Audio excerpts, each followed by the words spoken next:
Yo, what up? This is Mike Brown, and this is The Art of Letting Go. That's all. What's going on, y'all?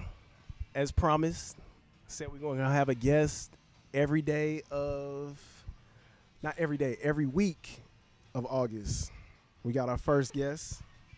You want to introduce yourself to the people? Yeah, absolutely. My name is Brandon Cooper. I am the CEO of Eighth It. Okay. Let the people know what that is as well, because I'm sure people want to know. Yeah, absolutely. I've created a financial technology company that is going to allow people to work shorter work weeks. So I want to bring death to the 9 to 5. We all looking forward to that.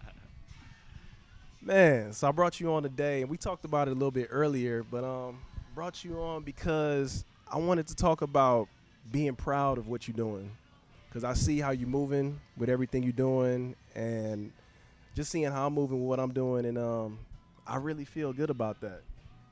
You know, Absolutely. and it's funny because I was thinking about what they say are sins. They were saying being prideful is one of the 7 sins, right? But why? And I ask why because, you know, being proud of what I'm doing makes me feel good. Yeah, I think the prideful aspect for people coming in, so it's one thing, right, to be in the know of what it is you're called here to do. A lot of people don't know what they're here to do, right? The prideful aspect is the outside distractions from the world, I believe. Yeah. It's the people looking into the store and you want to be the mannequin and say, hey, look, this is what I'm doing, opposed to what you really need to be doing. And Right. you don't really care. It's really about how you perform in an audience with no one there. Absolutely. And that's when you show everything you have because you're not worried about the response. You just go out there and do it. You know, and I think that's where that comes into play. Yeah, and I agree with you because, you know, I use this podcast as an example, but, you know, everything I'm doing with this, like I recognize this is probably something that I put the most work into out of anything I've ever done. Music, anything. Like I've really focused and been consistent with this. And, you know, I had to take a pause for a second and really appreciate that because in my mind, I'm always, what's next, what's next, what's next? Or I have to do more, you know, and that doesn't always feel good for me. You know, it makes the work more stressful. I agree with that.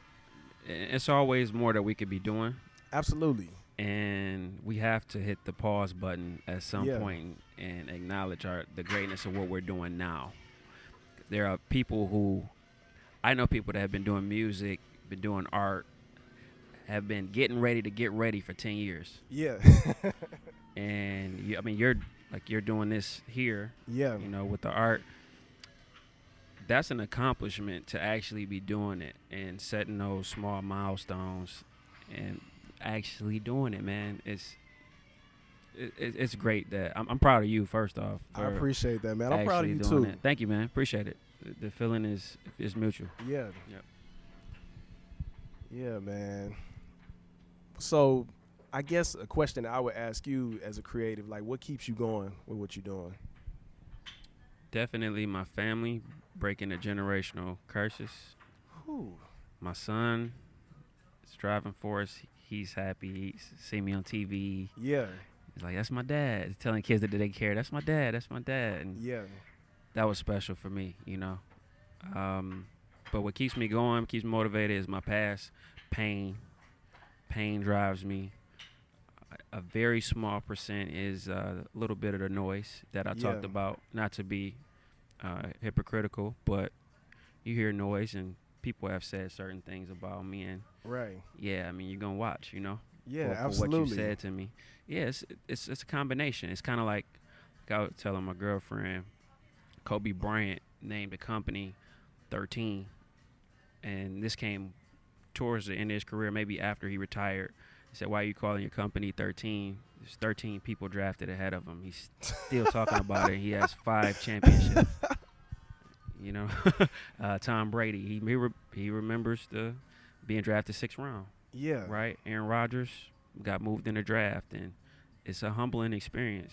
And absolutely. I think that underdog mentality is what keeps me going. Is being ignored, never being picked for pitch competitions, uh, being ignored by investors, people not listening to my music at the time. Yeah, That's what's up, man. And kind of going back to what you were saying about just being a father, being in a relationship, and being an entrepreneur. How do you find the balance in all of that? it takes meditation for me to cleanse out. We release things in every other category of life, but we don't do it with our spirit really. Man, People constantly working.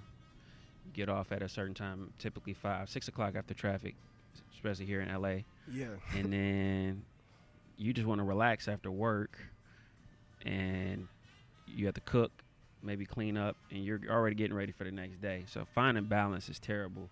You have to release the spirit. It's almost like working out, yeah, but for the spirit, you have to work out for the spirit. So for me, to answer your question, how do I find that balance? It's really just realizing when to stop and say, I need to stop working on my business right now. Let me go have a drink, and not make it binary. Or yeah, I'm gonna spend time with my son today. yeah, 'Cause, I spent a lot of time with them. With like we took him to Disneyland and everything. Those kind of things are very, very important. yeah, And I want to always look back and say I had fun while I worked hard as well. Because I've done the work hard, no play, and that's not good at all. It's unhealthy. I wouldn't advise anyone to do that ever. man. That's important, and I feel like I'm trying to find my own balance within that because you know, for me, especially with music, like inspiration would hit me at different points. So it's like, you know, it almost felt like I always had to be working. And even with doing this, I've been trying to set a schedule, you know, and now that I'm working full time, I'm having to adjust that schedule and try to figure it out again because, you know, I have to focus on the job requires a lot of my time, but this is ultimately what I really want to do, you know. So I'm trying to figure out, you know, allocating time for this as well as that. Yeah, I would say to that, or to anyone listening, the only way to, not the only way, but what I feel is the secret sauce, you'll never get off the job that you hate spending most of the time at the job you hate. Right. The time you're away from that, you have to be in the trenches. You can't Yeah. go to sleep when you want to go to sleep. Yeah. I spent years collectively being up to 3 o'clock in the morning, and that foundation Yeah. of what I set in my garden, when it breaks through the soil, the tree is gonna be so huge you can't stop it. Yeah. Do you have a daily routine of like things that you do? Well, my day to day is pretty different. Okay. So some days I'll meditate, other days I won't. Working out is a great stress reliever for me. As much as I can, I Yeah. have to really get on that. Yeah. But I really don't, because sometimes I have 4-6 meetings in a day. Yeah. That's tough. 6 meetings in a day sometimes. I really don't have time to do things. I mentor about 6 or 7 people. Yeah. I spend a lot of time with them as well. It's tough. But to answer your question, it varies. Yeah. Yeah. So what does that look like? Because I'm just thinking about, you know, what you're doing with your company and breaking down the work week for people. What does that look like? As far as what we plan to do Yeah. in the ecosystem with the company, we've created, there's artificial intelligence technology and blockchain technology that we're using. We haven't unveiled everything that we're doing per Yeah. se, but to give you a first glimpse of what we are doing, my goal is to create a 1-hour work week. And I've created technology to allow that to happen for the everyday person. Wow. So you're hearing it first. Yeah. Yeah. That sounds amazing. Shoot. Anything else you want to share with the people? Really just get in tune with your spirit and realize that we all have superpowers, and it's the system's job to program us to not believe that that is possible. And if you haven't watched the movie Glass, and you'll understand exactly what I'm talking about. Okay. I don't. Have you seen it? No, I haven't. You're going to make me check it out, though, Yeah, as soon as I get home. So watch, if you haven't watched Unbreakable, and then watch Split, and then watch Glass. It's a trilogy. Okay. You have to watch it in that order, though. Okay. Yeah. I will. But it just superpowers. For me, since I've been meditating 2011, I've been able to attract things mentally with my brain like a magnet. I mean, on a this is not egotistical. I share this because I've allowed friends to experience the same thing. Yeah. Once they tap into a certain frequency, you'll be surprised of what can occur off a thought. Yeah. No, trust me, I definitely believe you, because that's how I've been feeling lately. Everything that I've been saying I want, I've been getting. But also, life hasn't been allowing me to get it so easy. You know, things always have came easy to me before, but now that I'm in tune with, okay, I want this, and it comes, it's like you got to put a little work in to maintain it. Yeah. So it's a good feeling, man, and I feel like it takes some discipline as well. Yeah, it definitely does. Breaking those old habits and the things that the definition of insanity, doing the same thing, expecting a different result, we have to get out of what hasn't worked and move smarter instead of harder. You can work hard for 20 years and still be broke. Man. And if you don't understand the game that you're playing, that's a whole nother beast. You can work hard in the right industry, be around the right people, but if you don't understand the game you're playing, you've been climbing the wrong ladder for 10 years. Yeah. Your ladder is on the wrong building. You have to make sure you going up the rung by rung on the right building. Yeah. And that takes mentorship. That's the shortcut, is someone who's fell on their face first. Do you have a mentor right now? And I actually don't. I don't either. And I really, so it might sound weird, but I feel like I'm communicating with like aliens, and I watch weird at all. I watch Gary V videos. Those are my mentors from afar. Old Steve Jobs videos. Yeah. Those kind of people, they post YouTube videos for free. Right. And you can watch fireside chats, keynotes from these people. That's free mentorship. So that's where I get my information from. And of course, motivational speakers. Yeah. The Jim Rohns and Les Brown, Eric Thomas. Yeah. Yeah.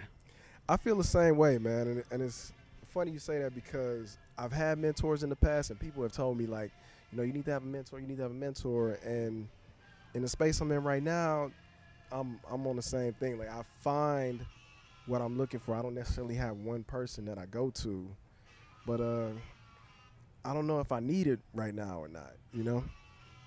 If you feel like you're in your calling and you're being guided by God as your mentor, I think we're fine. He's the ultimate programmer.